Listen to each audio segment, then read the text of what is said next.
Hello and welcome to our channel knowledge arc, जहां हम कोशिश करते हैं कि आपको पूरी जानकारी सही मार्गदर्शन के साथ मिले। ये हम नई सीरीज़ लेकर आए हैं जिसमें हम द हिंदू न्यूज़पेपर में आने वाली वोकैब के बारे में चर्चा करेंगे। देखिए क्या होता है, हमारे एग्ज़ाम्स में जो वोकैब आती है, जो वर्ड्स आते हैं बेसिकली वो कहाँ होते हैं, वो कहाँ से लिए जाते हैं। यूजुअली वो उन वर्ड्स को लिए जाते हैं, एग्ज़ाम जो सेट करने वाले होते हैं वो उन वर्ड्स को लेते हैं जो यूजुअली जो आजकल ट्रेंड कर रहे हैं।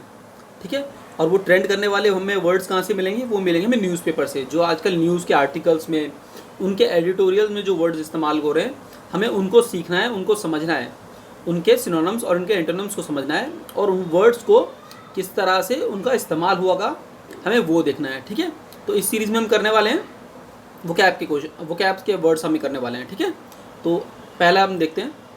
पहला वर्ड है प्रॉक्सिमिटी। प्रॉक्सिमिटी का मतलब बेसिकली क्या होता है, नियरनेस इन स्पेस। अगर कोई चीज़ स्पेस के अंदर आप पास में होगी, ठीक है, या फिर प्रॉक्सिमिटी को हम हिंदी में सिंपल समझ लेते हैं, आसपास। ठीक है, अगर कोई चीज़ स्पेस के अंदर पास होगी, टाइम के अंदर पास होगी, या रिलेशनशिप के अंदर क्लोज होगी, तो हम उसको क्या बोलेंगे, प्रॉक्सिमिटी बोलेंगे। ठीक है, अब इसकी सिनोनिम्स के बारे में बात कर लेते हैं। देखिए, जब मैंने बताया पास के बारे में, तो पास से पहला शब्द आपको पता लगता है क्या, क्लोज। तो क्या वर्ड बना, क्लोजनेसनेस।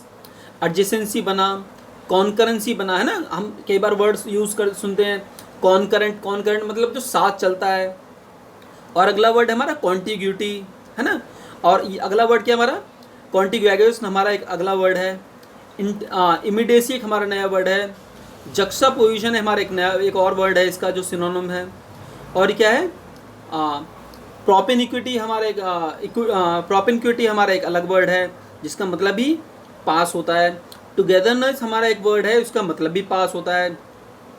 और क्या है, अप्रोपिनक्विटी भी एक वर्ड है, इसका मतलब भी पास होता है। अब इसके अपोजिट मतलब पर देख लेते हैं। डिस्टेंस का मतलब देखिए, प्रॉक्सिमिटी का मतलब पास, तो डिस्टेंस का मतलब दूर। रिमोटनेस, ठीक है, रिमोट मतलब दूर होना। जैसे मतलब ना, रिमोट कंट्रोल बेसिकली टीवी का होता है। रिमोट कंट्रोल क्यों होता है, वो उसे रिमोट कंट्रोल क्यों बोलते हैं, ताकि हम दूर से बैठ के टीवी को कंट्रोल कर पाएंगे, तो इसलिए इसे क्या बोलते हैं, रिमोट कंट्रोल बोलते हैं। अब इस वर्ड का कहाँ इस्तेमाल हो सकता है, इस वर्ड का इस्तेमाल हो सकता है, the situation was however complicated by the proximity of Afghan frontier. ठीक है, तो इस तरह से इस लाइन का इस्तेमाल हो सकता है, इस वर्ड का इस्तेमाल हो सकता है, इस तरह के सेंटेंसेस में ये इस्तेमाल हो सकता है। नेक्स्ट की तरफ चलते हैं। डेलिब्रेट। डेलिब्रेट का मतलब क्या होता है, जानबूझ के। डेलिब्रेट का मतलब क्या हुआ, जानबूझकर। अगर मान लीजिए कोई काम जानबूझकर किया जा रहा है तो हम उसको क्या बोलेंगे, डेलिब्रेटली वो वर्क किया जा रहा है। ठीक है, अब जैसे मान लीजिए मैं आपको पढ़ा रहा हूँ, तो ये मैं क्या काम कर रहा हूँ, डेलिब्रेटली काम कर रहा हूँ। जैसे मान लीजिए दो लोगों में सुलह कराने का काम है, तो वो क्या काम है, डेलिब्रेट काम है। आप उसे जानकर करते हैं, दो लोगों में सुलह कराने के लिए। ठीक है, अब इसमें मतलब देख लेते हैं, केयरफुली वेग और कंसीडर्ड, स्टडीड और इंटेंशनल। यानी कि जहाँ पर आपकी इंटेंशन हो, उसको अच्छी तरह से स्टडी किया हुआ हो, और उसको अच्छी तरह से कंसीडर करने के बाद जो काम किया जाए वो क्या है, डेलिब्रेट है। इसके सिनोनिम्स के बारे में बात कर लेते हैं। Calculated, careful, cautious. ठीक है, कोल्ड ब्लडेड। कोल्ड ब्लडेड देखिए यह कहाँ इस्तेमाल होता है, जैसे मान लीजिए आपने पढ़ा होगा कहीं पर, कोल्ड ब्लडेड मर्डर्स के आपने बारे में सुना होगा। यानी कि डेलिब्रेट मर्डर, वो प्लान करके जो किए जाने वाले मर्डर्स हैं, उनको हम क्या बोलेंगे, कोल्ड ब्लडेड मर्डर्स बोलेंगे। कॉन्शियस, मेटिकुलस, प्रीमेडिटेटेड और प्रूडेंट, प्रपोजफुल, स्टूडियस, थॉटफुल। ये क्या है, सब सिनोनिम्स हैं इसके। और इसके एंटोनिम्स क्या होंगे, careless, heedless, ignorant, imprudent, inattentive, incautious, thoughtless, uncareful, unmindful, indefinite और अनप्लैंड। ठीक है, अब इस वर्ड का हम कहाँ कैसे इस्तेमाल कर सकते हैं, can you pick out the 3 deliberate mistakes in the paragraph. ठीक है, यानी कि इस लाइन का मतलब क्या है कि हम क्या पूछ रहे हैं उससे, हमको उस पैराग्राफ के अंदर जो 3 मिस्टेक ढूंढनी है जो जानबूझकर किए गई हैं। ठीक है, नेक्स्ट की तरफ चलते हैं, नेक्स्ट वर्ड की तरफ चलते हैं। मरूंड। मरूंड का मतलब क्या होता है, to push ashore and abandoned on a isolate on island. ठीक है, मरून का मछली मतलब क्या होता है, किसी इंसान को आपने दूर कहीं किसी आइलैंड पे छोड़ दिया, ठीक है, एज ए पनिशमेंट, तो ये क्या होगा, उसको हम क्या बोलेंगे, मरून्ड। अब इसकी सिनोनिम्स देख लेते हैं। अब जैसे मैंने वर्ड इस्तेमाल किया उसको आइसोलेट कर देते हैं, तो उसका सिनोनिम क्या हो गया, आइसोलेट हो गया, स्ट्रैंड हो गया, बीच हो गया, डेजर्ट हो गया, फोरसेक हो गया, लीव हो गया, कास्ट अशोर हो गया, कास्ट अवे हो गया, लीव हाई एंड ड्राई। ठीक है, ये देखिए वर्ड भी आपने बहुत जगह सुना होगा, लीव हाई एंड ड्राई। अब इसके एंटीनिम्स के बारे में बात कर लेते हैं। Care, help, maintain, rescue, save और टेक केयर। अब देखिए मरून का मतलब हमने क्या बात की थी, किसी को दूर छोड़ देना, उसको आइसोलेट करके दूर कहीं आइलैंड पे छोड़ देना। अब इसका उल्टा क्या हुआ, अब जैसे मान लीजिए हमने उसको दूर छोड़ दिया तो हम उसके बारे में उसकी केयर तो कर नहीं रहे, उसका एंटोनिम क्या होगा, उसकी टेक केयर करना, उसको बचाना, उसको रेस्क्यू करना, उसको मेंटेन करना, उसकी हेल्प करना और उसकी केयर करना। ठीक है, अब इस वर्ड का कहाँ इस्तेमाल हो सकता है, नीचे की एग्जांपल लिखा हुआ है, Sumit have been marooned for neglecting the little precaution, यानी कि सुमित को अकेला छोड़ दिया गया है छोटी सी प्रिकॉशन ना लेने की वजह से। ठीक है, नेक्स्ट वर्ड की तरफ चलते हैं, प्रिवेलिंग।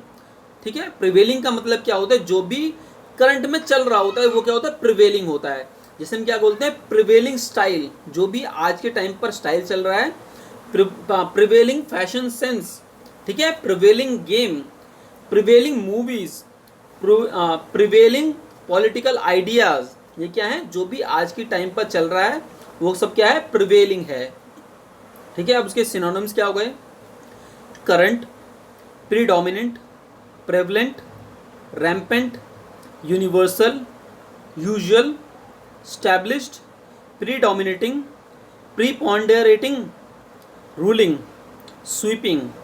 और उसके सब क्या हो गए, एंटोनिम्स क्या होंगे, limited, uncommon, unfixed, undivided, minor, peculiar, private और अनइम्पॉर्टेंट। ठीक है, देखिए जो मैं ये वर्ड्स आपको बता रहा हूँ, पहले वर्ड का मतलब बता रहा हूँ, फिर उसका सिनोनिम बता रहा हूँ, फिर एंटोनिम बता रहा हूँ। तो इस तरह से क्या होता है, हम एक वर्ड के साथ साथ 10 या 20 वर्ड सीखते हैं। ठीक है, और हमें बेसिकली शब्द के मतलब को तो समझना ही है, शब्द के मतलब के साथ साथ हमें वर्ड के सेंस को भी समझना है कि वो वर्ड कहाँ इस्तेमाल हो रहा है। अब जैसे मान लीजिए मैंने प्रिवेलिंग की बात की, प्रिवेलिंग का मतलब क्या हुआ, जो चीज़ चल रही है, जो कि सबके साथ चल रही है, ट्रेंड में चल रही है, तो उसका जो ट्रेंड में चल रहा है वो क्या चीज़ है, कॉमन चीज़ है, उसका एंटीनम क्या हो गया, अनकॉमन हो गया। ठीक है, जो चीज़ चल रही है उसका क्या हुआ, उसका एक एंटीनम हो गया माइनर, जो कि थोड़े पार्ट में चल रहा है। जो चीज़ जाहिर सी बात है बहुत ज़्यादा क्वांटिटी में चल रही है, बहुत ज़्यादा करंट ट्रेंड में है, तो उसको वो क्या हो गई, इंपॉर्टेंट हो गई, और उसका एंटीनम क्या हो गया, अनइम्पॉर्टेंट हो गया। जो चीज़ ट्रेंड में है वो क्या है, पब्लिक है, सबको पता है, बहुत ज़्यादा हो रहा है, और उसके लिए उसका अपोजिट क्या हो गया, प्राइवेट हो गया। अब इस वर्ड का हम कहाँ इस्तेमाल कर सकते हैं, no human being but you could have any chance of prevailing with her. ठीक है, ये कहाँ हमने इस्तेमाल किया वर्ड कि जो वो लड़की है उसके साथ आपके अलावा किसी और का चांस नहीं है। ठीक है, नेक्स्ट वर्ड की तरफ चलते हैं, एनलाइटन। एनलाइटन मतलब होता है कि किसी भी इंसान को किसी भी चीज़ के बारे में ज्ञान देना। ठीक है, किसी भी चीज़ को किसी के बारे में ऐसी ग्रेटर नॉलेज देना और ऐसी अंडरस्टैंडिंग देना किसी सिचुएशन या किसी सब्जेक्ट के बारे में। ठीक है, अब इसके सिनोनिम्स के बारे में बात कर लेते हैं। इन्फॉर्मेटिव हो गया, देखिए एनलाइटन का मतलब क्या होगा, जानकारी देना, ज्ञान देना, और उसका उससे जुड़ा हुआ मतलब क्या हुआ, उससे जुड़ा हुआ मतलब हुआ इन्फॉर्मेटिव, हम किसको इन्फॉर्मेशन दे रहे हैं।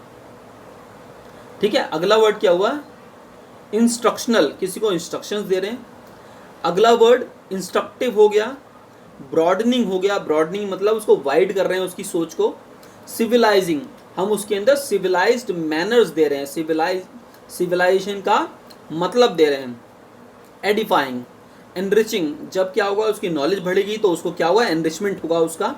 ह्यूमनाइजिंग, जब किसी की नॉलेज बढ़ती है तो वो सेंस में ग्रो करता है तो उसका जो ह्यूमन वैल्यूज़ होती हैं वो इंक्रीज होता है, तो क्या हो गया, ह्यूमनाइजिंग होगा। लर्न, रिफाइनिंग और अपलिफ्टिंग, ये सब क्या है, सिनोनिम्स हैं एनलाइटन के। अब इसके एंटोनिम्स के बारे में बात कर लेते हैं। कंसील, कंसील का मतलब है छुपाना। डिसीव, हाइड, हाइड मतलब देखिए वहाँ पे हम लाइटन कर रहे थे, जानकारी दे रहे थे, उसका अपोजिट हाइड, ठीक है। अब इसका ही एक एंटोनम क्या बनता है, हार्म बनता है, हर्ट बनता है, कीप बनता है, लर्न बनता है, लिसन बनता है, मिसगाइड बनता है और मिसलेड बनता है, ठीक है। अब इसका वर्ड का कहाँ इस्तेमाल हुआ देख लेते हैं एक बारी। This he says for enlightening and strengthening of our faith, ठीक है। नेक्स्ट वर्ड की तरफ चलते हैं। डिस्पाइट, डिस्पाइट का देखिए हिंदी में सीधा मतलब है बावजूद, ठीक है। अब कहते हैं ना मैंने उसको समझाया लेकिन उसके बावजूद भी उसने ये कर लिया, तो वहाँ पर बावजूद के बदले क्या आएगा, वर्ड क्या है, डिस्पाइट। अब इसमें लिखा है without being affected by, in spite of, ठीक है, इसका मतलब भी वही है। सिनोनिम्स के बारे में बात कर लेते हैं। सिनोनिम्स का मतलब क्या है, अगेंस्ट, यानी कि उसने मेरी जानकारी के या मेरी सलाह के अगेंस्ट काम किया, डिस्पाइट ऑफ माई सजेशन, ठीक है। Although, even though, even with, even in contempt of, in defiance of, defiance समझ गए, जो मेरा ऑर्डर था या किसी का कोर्ट का ऑर्डर था उसको डिफाई करते हुए, उसके अगेंस्ट जाते हुए उन्होंने कुछ काम किया। इन फेस ऑफ, ये भी कई जगह इस्तेमाल होता है कि मैं तो कुछ चाहता था लेकिन मेरे छोटे भाई ने इन माई फेस, ठीक है, इन माई फेस उसने कुछ ऐसा काम किया जो मैं नहीं चाहता था। अगला वर्ड क्या हो गया, नॉट विद स्टैंडिंग, ठीक है, इसका मतलब भी यही हो गया। अनडिटर्ड बाय, अनडिटर्ड बाय यानी कि जो भी उसको ऑर्डर दिए गए थे या जो भी कुछ को कहा गया था वो उससे उसको फ़र्क नहीं पड़ा, वो उससे अनडिटर्ड था, ठीक है। अब इसके एंटोनिम्स के बारे में बात कर लेते हैं। एंटोनिम्स क्या हो गया, admiration, esteem, estimation, favour, regard और रिस्पेक्ट, ठीक है। अब इस वर्ड का कहाँ इस्तेमाल होगा, yet, despite her innocence the world would not let her live according to her conscious, ठीक है। नेक्स्ट वर्ड की तरफ चलते हैं। ट्रिमेंडस, ट्रिमेंडस का बेसिकली मतलब क्या होता है, बहुत लार्ज, ठीक है, अनयूजुअली लार्ज। अब इसके सिनोनिम्स के बारे में बात कर लेते हैं। बम्पर, बम्पर मतलब क्या होता है ना, हम आपने देखा होगा कि किसी की बम्पर लॉटरी लग गई है, बम्पर छूट, बम्पर डिस्काउंट, बम्पर मतलब बहुत बड़ा, अनयूजुअली लार्ज, जो कि इतना लार्ज होता नहीं है लेकिन हमने बहुत अनयूजुअली लार्ज कर दिया है, नॉर्मली इस तरह का होता नहीं है। कोलोसल, कहते हैं ना, he was a colossal personality, he was a colossal human being, it was a colossal mistake. Cosmic, जो कि अंतरिक्ष के लिए इस्तेमाल किया था, अंतरिक्ष भी अनंत है, ठीक है, अनयूजुअली लार्ज होता है अंतरिक्ष भी, ठीक है। साइक्लोपीन, एलिफेंटाइन, एलिफेंट के साइज का, इनॉर्मस, गैलेटिक, गार्गेंटुअन, ठीक है, जायंट, जायंट तो आपने बहुत बार सुना होगा वर्ड। एंटोनिम की बात कर लेते हैं। बैंटम, बिटी, डिमिनिटिव, ठीक है, लिलिपुटियन, लिटिल बिटी, माइक्रो, माइक्रो मिनिएचर, माइक्रोस्कोपिक, ये सब क्या है, सब इसके एंटोनिम हो गया। अब इस वर्ड का इस्तेमाल कर लेते हैं। द ग्रेट खली was a tremendous human being, ठीक है। अब ट्रिमेंडस क्या होता है, ट्रिमेंडस कई बार नेचर के लिए भी इस्तेमाल हो जाता है, साइज के लिए भी इस्तेमाल होता है। ट्रिमेंडस मतलब बहुत अनयूजुअली लार्ज, अनयूजुअली बेटर, उनका जो पर्सनालिटी थी वो थी, ठीक है। और या फिर बात कर सकते हैं, देखिए इस तरह इस्तेमाल कर सकते हैं। Mahatma Gandhi was a tremendous leader, ठीक है, अनयूजुअली लार्ज उनका स्टैचर हो गया था, अनयूजुअली पॉपुलर हो गए थे, बहुत ज़्यादा पॉपुलर हो गए थे, ठीक है। नेक्स्ट वर्ड की तरफ चलते हैं। अलेजिड, अलेजिड मतलब क्या होता है, हमने किसी को किसी चीज़ के लिए अक्यूज कर दिया है, हमने किसी पे इल्ज़ाम लगा दिया है लेकिन वो भी प्रूव नहीं हुआ है, ठीक है, तो वो क्या हो गया, अलेजिड, ठीक है। अब इसके सिनोनिम्स की बात कर रहे हैं।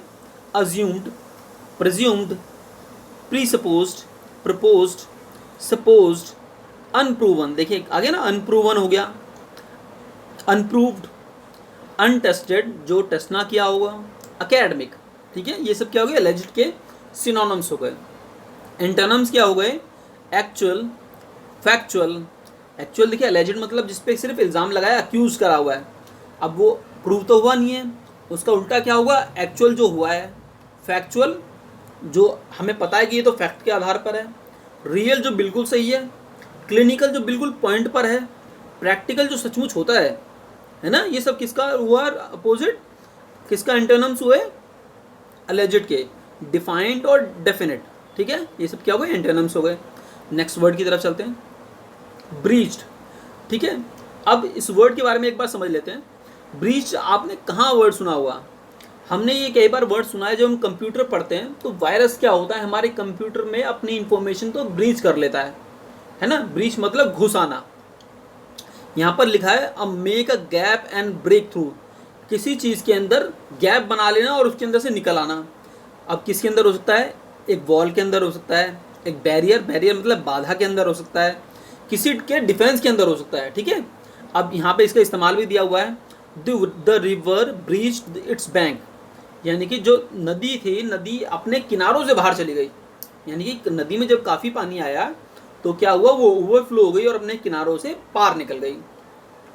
अब इसके सिनोनिम्स के बारे में बात कर लेते हैं। ब्रीच्ड किस वर्ड से बना है? ब्रीच से बना है। कॉन्ट्रावीन से बना हो गया। डिसोबे, डिसोबे का मतलब क्या हो गया? बात ना मानना। तो जो ब्रीच करना क्या हो गया? उसने बात नहीं मानी।